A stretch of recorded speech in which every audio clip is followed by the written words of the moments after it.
Hi everyone, my name's Rebecca. Welcome back to My Bookish Travels.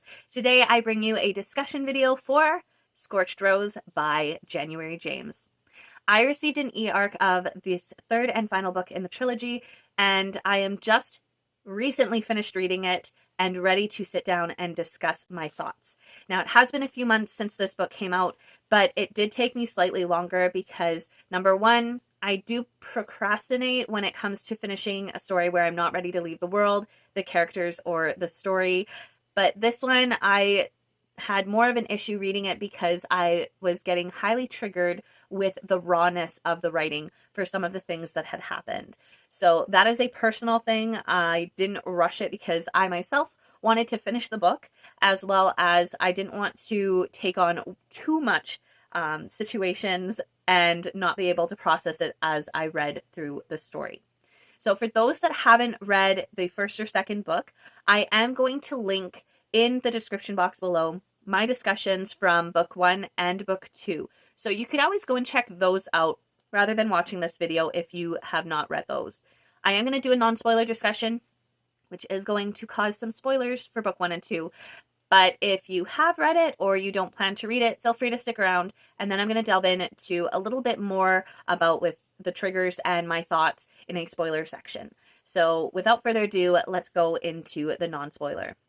This story picks up exactly, like literally exactly where book 2 ends, when Vivian is having realized that she has just been sexually assaulted.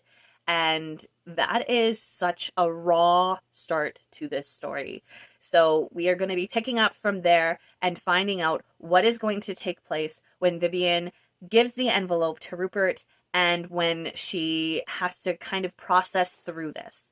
So the triggers that I would say be prepared for going into book 3 is that of somebody who has been sexually assaulted, as well as the processing that takes place from that. And the other one is dealing with murder.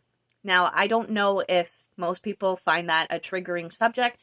I'm mentioning it because of the rawness of that situation that happens. So those are the two things that I would be prepared for as a trigger warning going into this third book.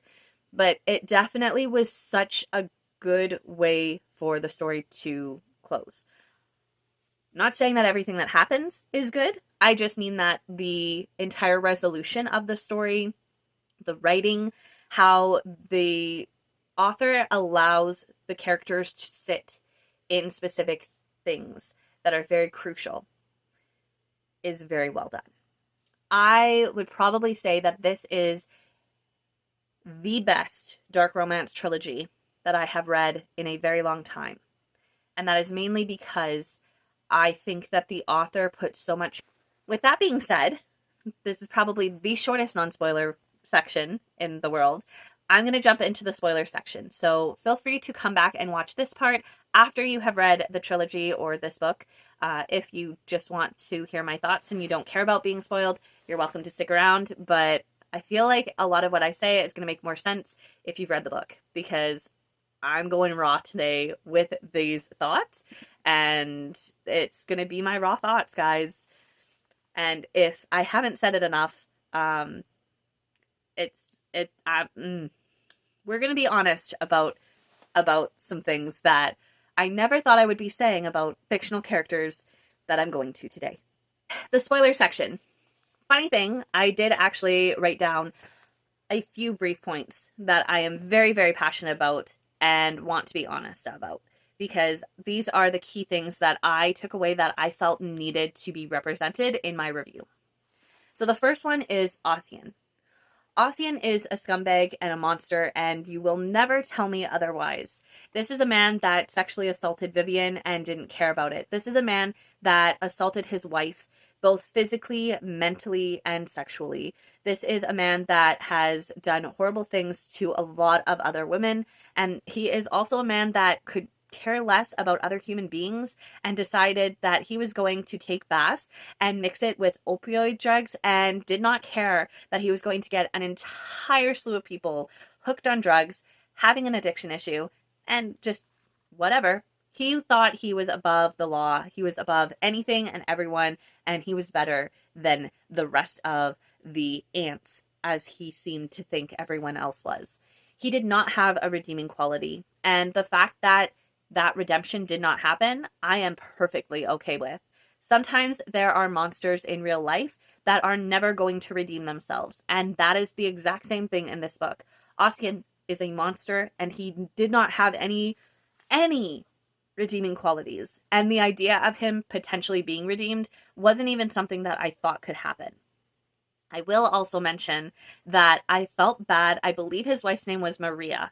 I feel bad because I know that she died in there with him. But because of absolutely everything he had done to her, she really was just a shell of who she was. And I think she felt that this was the only way to be able to find herself again. Doesn't justify what she does, doesn't justify it whatsoever, nor am I saying that murder is the answer. But what I will say is that in this book, she really was the only one that had the right to do what she did. It really wasn't Rupert's job. It wasn't Hector's job. It wasn't Vivian's. It was her job to end this with what he did. I also like that the parents didn't have any redemption that took place either, because they were horrible human beings. They not only stole Rupert and Hector, and I'm using that term loosely because it was a lot worse. They stole these children from their parents just so that they could have more ability, more capability, whatever. They were horrible, and I didn't think they needed redemption. The father dying, he got off easy. Her, though? Like, what a horrible, horrible woman. Even later on when she's like, you're in my seat. Like, girl, you are a horrible human being. And every single person in that room was disgusted with her. Disgusted. She was detestable. And the fact that they all just leave her be and they're like, you can die on your own if you want. We're out. You're out. We're done with you. Yeah. I'm glad that there was no redemption for Ossian's parents at all. I also will state that the fact that the entire time I was thinking Rupert and Hector, well, Hector I was hopeful because he did have similarities to Rupert, but Rupert I definitely was like, that's not their mom. That is not their parents. There are no pictures of her pregnant with these kids. I called it. And that is the truth. They are not, and they never will be. And I'm just so happy that Rupert and Hector are not at all connected with them whatsoever. So one of the main things for me is with Vivian's sexual assault, her having to process through it, and the raw emotions that came about in the story were very real. And it did take time for it to kind of process through. I found it extremely triggering, and I at times had to physically put the book down, and I had to come to terms with what I was reading, and I had to process through it myself because I struggled with it a bit. And I think that the author did a really good job of not rushing it, but as well showing that there are so many different emotions that can crop up and come about from something like this. And she didn't shy away from it for the character or the people around Vivian. She really allowed that rawness to sit there and let the characters be in that emotion. And it came out in the writing really raw and powerful. And that is part of the reason why it took me as long as it did to finish this book. I knew I wanted to finish it. I wanted to see the story's resolution, but that didn't shy away from the fact that I was at times finding myself being triggered. And that has nothing to do with the author. It has nothing to do with the story. It has everything to do with things that I've gone through in my life that this story was resonating with me. And as I said, because of the things that took place, I am glad that the bad guys in the story weren't redeemed. Very rarely do we see a story where an author is like, I'm not redeeming these characters. And I was perfectly okay with that. And I thought it was the right choice to make. And I'm so glad that January made such a bold decision in not redeeming the characters. On a happier note, Minty and Hector. I am so happy that these two characters got together because they really are right for each other. And you could feel it from book one that you're like, I want these two to happen. And I just love this mutual support that they give to each other throughout this third book. Like, their characters became so solid, and I am so happy for the outcome for them. I also like that the awkwardness is there in the writing with Elspeth and Vivian. I love that you kind of get the resolution that it's not that big of an issue because she does state that she helped Rupert choose the ring that he used to propose to Vivian, but it doesn't cease that awkwardness that was taking place because of it. It's still going to be awkward and it always will be awkward. And I think that when authors don't allow that awkwardness to be there, it feels wrong. Whereas here, like, I could feel that like reader embarrassment being like, oh no, this is happening, why, and it worked. And I do like that Elspeth in her own way is getting the ever after that she wanted with the person she loved. And for Vivian to be honest in the fact that, will people on the Isle of Crow actually accept this? Maybe not, but there's a new generation that's going to be coming about on Isle of Crow because of everything that's come to light.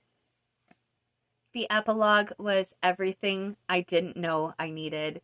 Getting to see Rupert being happy being a dad, and getting to see Peggy flourishing as herself, and Peggy and Aaron. I just loved this epilogue so much, and I didn't expect to see that. And I love the fact that it's a few years, I believe 2 years down the road from when the story ended. And it just felt right. It felt like processing had taken place, some healing had taken place, and some growth. And I loved that epilogue. I loved getting to see the characters having a future and being happy and successful and love who they were and who they have now become. I wrote down one thing, and I think it perfectly describes this book. The final book defied the norms of a perfect, happy ending, and instead gave a realistic and raw love story. And it worked. And I bet you could probably joke about how many times did I actually use the word raw in this review. But I think it's because this final book stripped away layers of things that I had been holding on to in this story. And the author just really put her all into it. And it worked. And I'm so thankful and happy I had a chance to try this dark romance. Even though I say that I don't think this story is for everyone, I do think that those that delve into dark romance should definitely check this one out. So that is all of my thoughts. I hope you guys have enjoyed this video. It is much longer than I thought it would be, but I have really enjoyed getting to discuss it a little bit further. Hopefully find some other readers that have read it as well and want to discuss further. So feel free to use the comment section down below, and I will see you next time. Until then, stay safe, stay well, and I'll see you then. Bye!